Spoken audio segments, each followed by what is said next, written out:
আসসালামু আলাইকুম এভরিওয়ান, পদ্মার আড়ালে সবাইকে স্বাগতম। দেশ ও দেশের বাইরে যে যেখান থেকে আমার ভিডিও দেখছেন, আশা করি সবাই ভালো আছেন। আলহামদুলিল্লাহ, আমরাও ভালো আছি।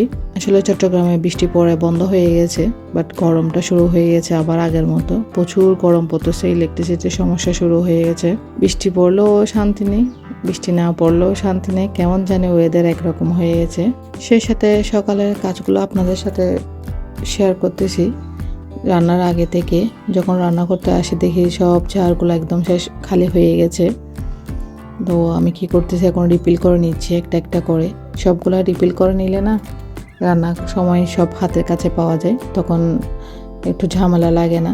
তো আমি চিনি, তারপর ডানো পাউডার, সয়াবিন তেল, লবণ সবগুলো একটা কন্টেনারে একটা একটা করে সব রিফিল করে নেব। আসলে সংসারে কাজের কোনো শেষ থাকে না। আপনি যদি না করেন, না গোছান, তাহলে কাজের কীরকম হয়, ঘরের অবস্থা একদম এলোমেলো।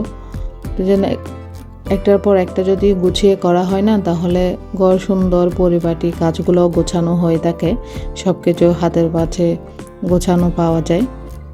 তো কাজ করতে আর ঝামেলা লাগে না। কন্টেনারগুলো রিফিল করা হয়ে গেছে। সে সাথে আমি জায়গায় জায়গায় রেখে দেবো সবগুলা। অয়েল জারগুলো একটু ধুয়ে নিব, ধুয়ে তারপর রেখে দেবো শুকনা কাপড় দিয়ে মুছে। সে সাথে গতকালকে দোকান থেকে কিছু ডিম নিয়ে আসা হয়েছিল, ডিমের মধ্যে ময়লা রয়ে গেছে। তো আমি পানিতে আধা ঘন্টার জন্য ভিজিয়ে রাখতেছি, 15-20 মিনিটের জন্য। হালকা ভিনেগার দিব।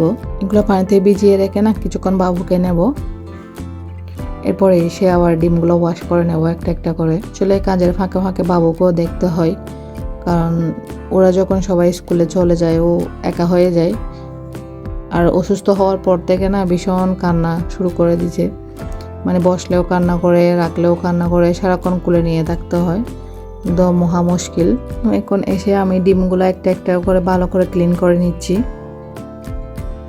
কারণ ডিম যেহেতু ফ্রিজে রাখা হবে, তার কারণে ভালো করে ওয়াশ করে আমি ফ্রিজে রাখি, কারণ ফ্রিজে বিভিন্ন ধরনের খাবারও থাকে। তো অনেক সময় ময়লা জিনিস রাখলে সমস্যা হতে পারে, যার কারণে আমি এভাবে ওয়াশ করে সবগুলা পানি ঝরে যাওয়ার পর ফ্রিজে রেখে দিই নর্মাল টেম্পারেচারে। আজকে আমি ডিমের পুডিং বানাচ্ছি 1 টাইম কাপগুলোতে।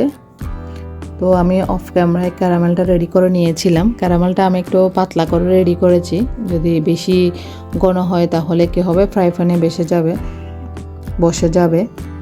তার কারণে আমি একটু হালকা পাতলা করে নিয়েছি এবং কাপে কাপে দিয়ে দিচ্ছি ক্যারামেলগুলা। সব কাপগুলোতে অল্প অল্প করে দিয়ে দিব।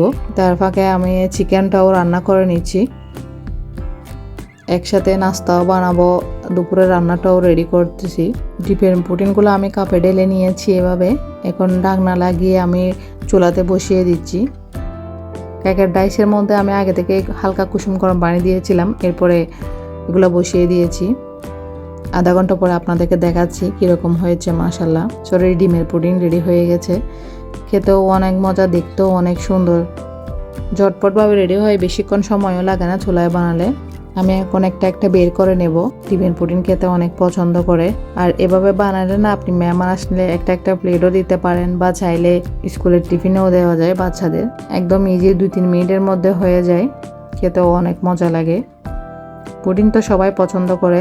এর ফাঁকে আপনাদেরকে একটা কথা বলে রাখি, আমার ভিডিওটা যদি ভালো লাগে একটা লাইক দিবেন এবং সাবস্ক্রাইব করবেন।